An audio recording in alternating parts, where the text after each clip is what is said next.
Bon, allez, on va commencer. Et oh, le chat! Ça, c'est le vrai type de Katia, voilà, et D'accord. qui apparaît. Ok, donc Maëva, tu es chanteuse et comédienne. Tu as interprété, tu me dis si je me trompe, tu as interprété le rôle de Nannerl dans Mozart, l'opéra rock. Ouais. Tu as chanté dans plusieurs films Disney, parce qu'on parle souvent de réponses, mais en fait, on entend ta voix dans plusieurs films. Ouais. Alors, pas Ouais. que chanter, Oui, oui. j'ai doublé aussi dans Doublé pour Réponse. réponse, ouais, c'est ça. J'allais y venir après. Et tu as autoproduit un premier single qui s'appelle À genoux.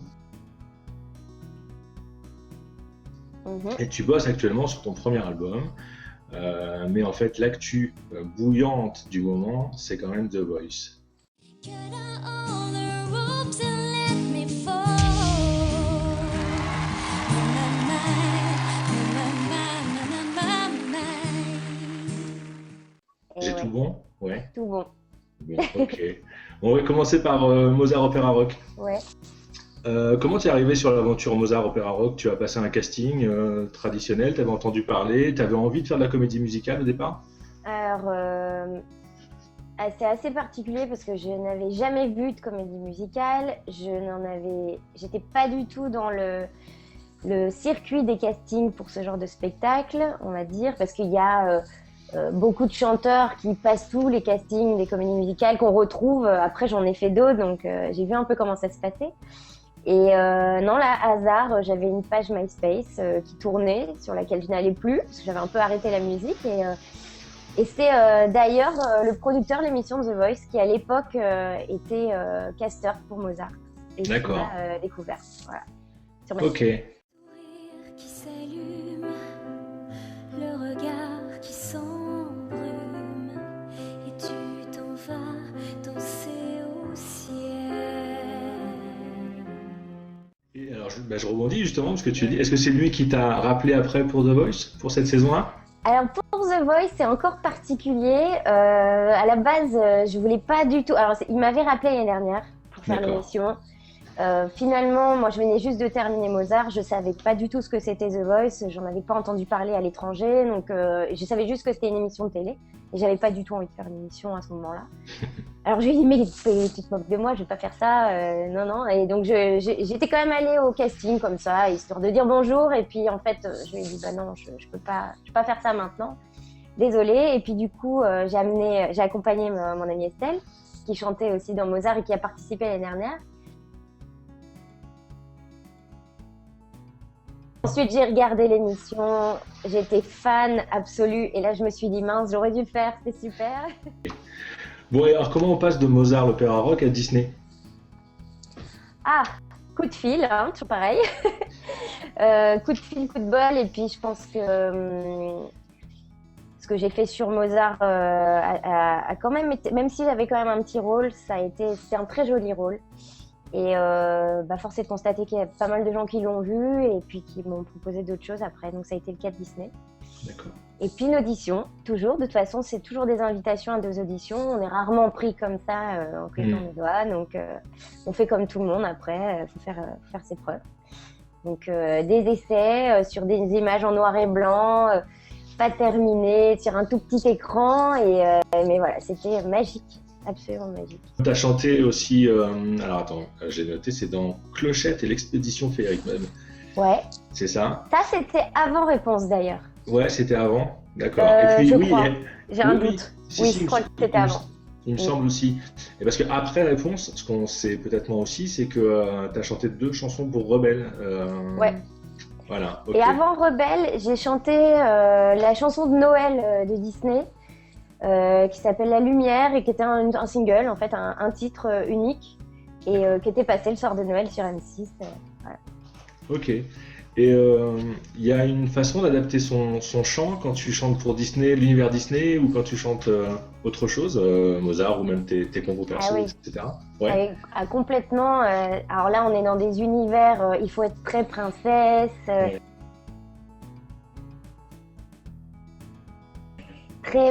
Il faut il faut vraiment faire ressentir la magie de Disney, hein, tout D'accord. simplement. Donc c'est sûr que j'interprète pas du tout mes chansons que je compose de la même façon que les chansons de Disney, ou même là, ce que vous avez peut-être pu voir dans The Voice, ça n'a rien à voir non plus. C'est là où il faut vraiment faire travailler son interprétation.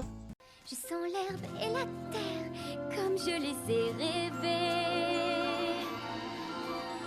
Cette brise, la première, je l'entends m'appeler. Je le découvre enfin, c'est ça la liberté. Mais donc, qu'est-ce que je disais? Oui, on parlait de l'interprétation Ouais. qui était très caractéristique de l'univers Ouais. Disney, et donc tu disais qu'il fallait refaire sortir le côté princesse, le côté enfant aussi, parce que Ouais. t'as forcément été bercé par les Disney, et les chansons de Disney. Et oui, évidemment. Tu- Déjà, j'ai été bercée par tout cet univers. Ensuite, j'ai une voix qui correspond super bien. J'ai pas besoin beaucoup de me forcer pour faire la princesse, donc ça c'est pratique. Tout à l'heure, j'ai tenté de vous faire comprendre que demain est un grand jour. Et comme vous n'avez pas réagi, je vais être plus claire. C'est mon anniversaire. Et voilà, c'est sûr que même si les chansons de Rebelle, je trouvais, il y a des chansons que j'aurais pu mettre dans mon album. Notamment, je pense à Soleil brûlant, qui est assez folk. Il y a de la guitare. À part le texte, qui est peut-être un peu naïf, c'est une chanson vraiment que j'aurais pu chanter pour moi. En tout cas, j'aurais eu beaucoup de plaisir. J'aurais peut-être interprété un peu différemment en fonction du texte. Mais en tout cas, c'était une très jolie chanson, un petit peu différente des Disney habituels. L'amour est une étoile lointaine qui nous guide dans les nuits incertaines.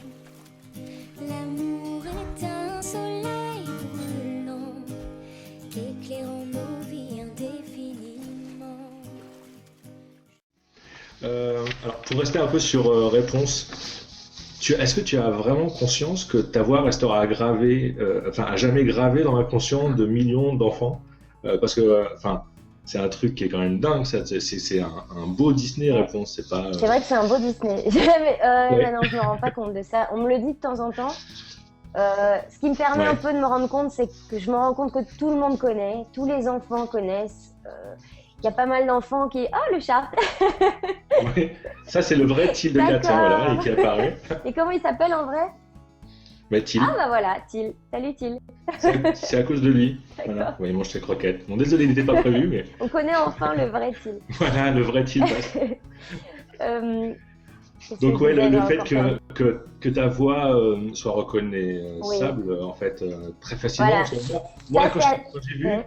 je suis désolé, je te coupe un peu je te coupe la parole, mais quand j'ai vu, quand je t'ai vu arriver dans le portrait pour The Voice, les premiers mots que tu as dit, je dis, ah, je connais cette voix. C'est pas Mais vrai. parce que, alors, mes filles, forcément, regardent beaucoup Ouais. Réponse en boucle, et moi aussi, j'adore ce dessin animé-là.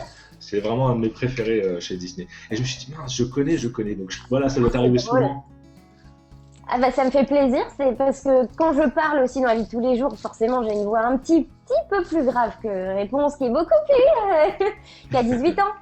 Donc forcément, mais ça me fait super plaisir. Je pensais pas qu'on me reconnaîtrait autant juste dans mon portrait avant que je le dise. Et ouais, c'est une belle surprise. Et c'est vrai que les enfants, même quand je croise des enfants, les enfants de mes amis ou dans la rue, ils m'écoutent parler et puis tout d'un coup, ils me regardent bizarrement avec des grands yeux comme ça. Ouais. Et en fait, pareil, je pense qu'ils entendent, ils reconnaissent, mais ils comprennent pas vraiment parce que pour eux, le personnage, il y a pas de personne humaine derrière ça. À ce moment-là, ils réalisent qu'en fait, si, il y a une personne. Et donc, c'est très très drôle de voir les yeux écarquillés comme ça. Mais c'est un honneur. C'est vrai que il y a ce film, il est sur un DVD. Ça, on me l'enlèvera jamais, quoi qu'il arrive. C'est là, ça existe. Et du coup, c'est une des plus belles choses que j'ai faites. C'est évident, j'ai hâte de le montrer un jour à mes enfants. Je serai tellement fière. Et est-ce que tu as peur que ce soit une étiquette qui te colle un petit peu, comme tu sais, en France, on a tendance à mettre des étiquettes et mettre des cloisonnements dans les carrières? Ouais. Tu crains un peu ça? J'ai jamais craint parce que j'ai commencé moi avec une comédie musicale déjà, ou alors on peut vraiment pour le coup avoir une grosse étiquette. C'est vrai que depuis le départ, j'ai jamais voulu me sentir bloquée là-dedans. Et dès que j'ai fait Réponse, tout de suite, ça m'a aussi amenée ailleurs. Après, j'ai pas encore fait d'autres comédies musicales, donc je suis pas non plus une chanteuse bloquée dans ce style. Ouais, puis, Donc, aussi que j'ai sorti un titre et puis maintenant il y a The Voice. Enfin, c'est des choses tellement différentes que je me sens pas du tout victime d'une étiquette puisque je les prends, je les colle, je les décolle, je les recolle. Ouais. En fait, t'as Je joue plein. avec ça. Tu vas avoir plein d'étiquettes. Tu auras l'étiquette The Voice, l'étiquette comédie musicale, l'étiquette Disney, etc. Donc à la limite, tu brouilles les pistes et c'est pas plus mal. Exactement. Ok. Est-ce que comme réponse, t'es du genre, c'est une question qui a absolument rien à voir avec la musique, mais est-ce que t'es du genre à donner des coups de poing dans la tête des gens qui t'embêtent? Ou, enfin, comment Non, moi, je suis beaucoup moins énervée. Je m'énerve moins qu'elle quand même. Hein. C'est vrai D'accord. qu'elle est un petit peu impulsive, mais je suis pas comme ça. Non, mais ça, Je devrais peut-être parfois. c'est le gag préféré de ma fille de 7 Ah ans. oui. Elle prend la poêle et me fait Papa, regarde, je réponse. Bon, enfin, voilà. C'est un truc en Donc elle aparté. le fait pas en vrai, ça va. Non, elle le fait pas encore, non, ça va. On va parler un peu plus de The Voice. Donc, tu as interprété Skinny Love de Birdie, ce qui t'a valu d'avoir 2 membres du jury qui se retournent. Come on, skinny love, just last the year. For a little salt, we were never here. Qu'est-ce que tu as ressenti à ce moment-là? Est-ce que c'était un truc impressionnant? Ouais. Tu t'attendais à en voir un se retourner? Pas du tout? Tu Rien. t'attendais à rien? J'attendais Ok. rien. J'ai fait le vide total. Je me disais que, en fait, je me disais plutôt, ça va pas se retourner, ça va pas se retourner. Comme ça, je pouvais qu'avoir une bonne surprise.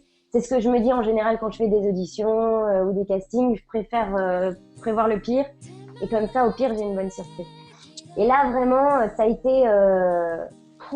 c'est le ciel qui m'est tombé sur la tête. Je m'y attendais pas, je savais pas quoi dire après, j'avais rien prévu, pas de merci, de machin, rien. D'ailleurs, j'ai pas dit grand chose. J'étais. Ouais, mais on ressentait que tu avais une émotion forte à ce moment-là. Ouais. Et ça peut paraître étrange parce que j'ai fait des tonnes avec Mozart, on a fait plein de prime, des trucs en direct, bien plus impressionnant que ça.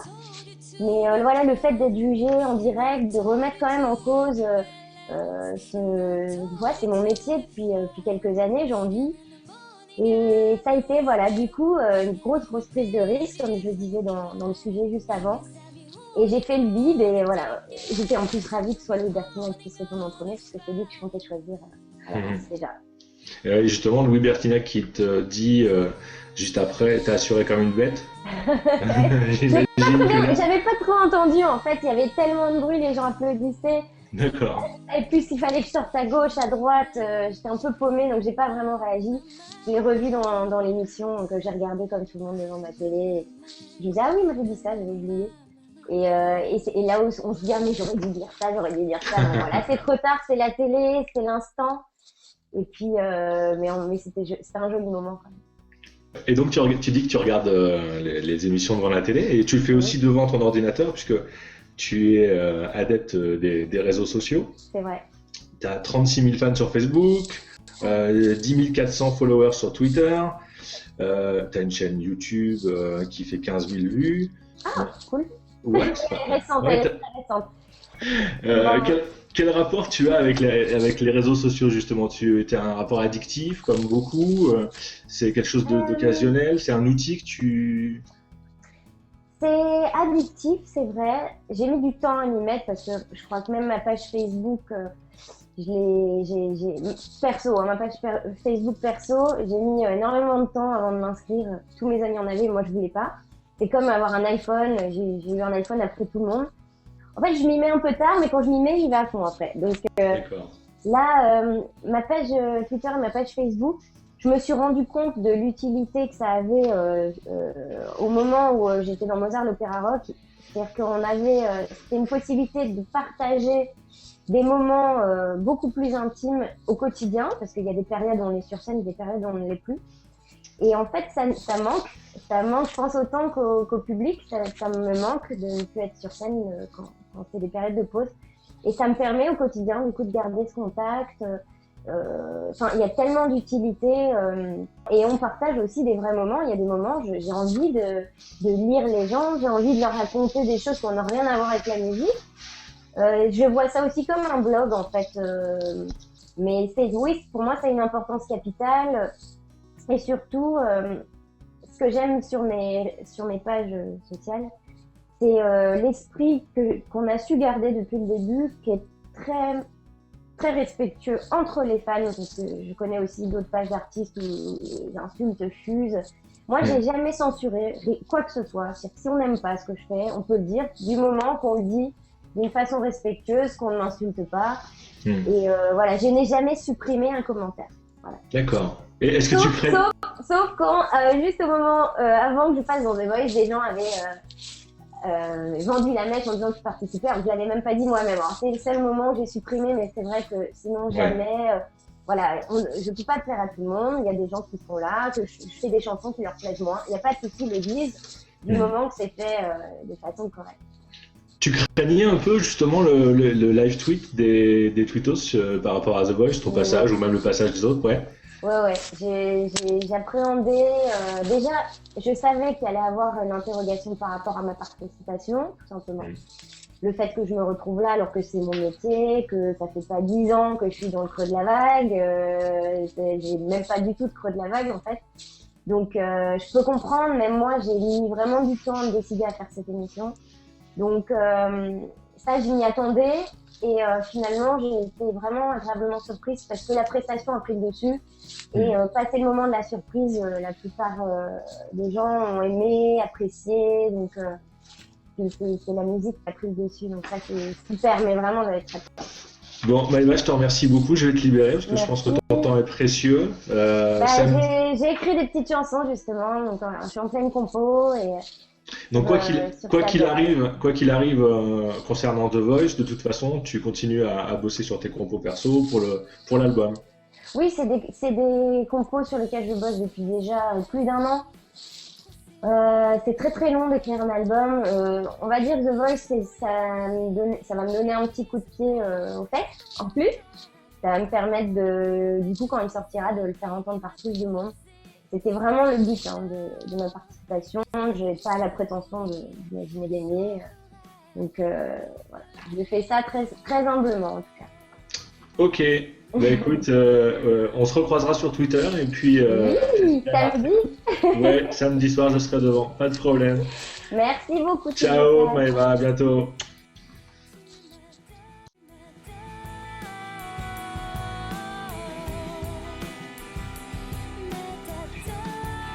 Et non, je pensais parce que je dis toujours quand je me suis rendu compte dans les interviews vidéo, faut que je me suis rendu compte de ce défaut et dès que je le fais, je bloque du coup.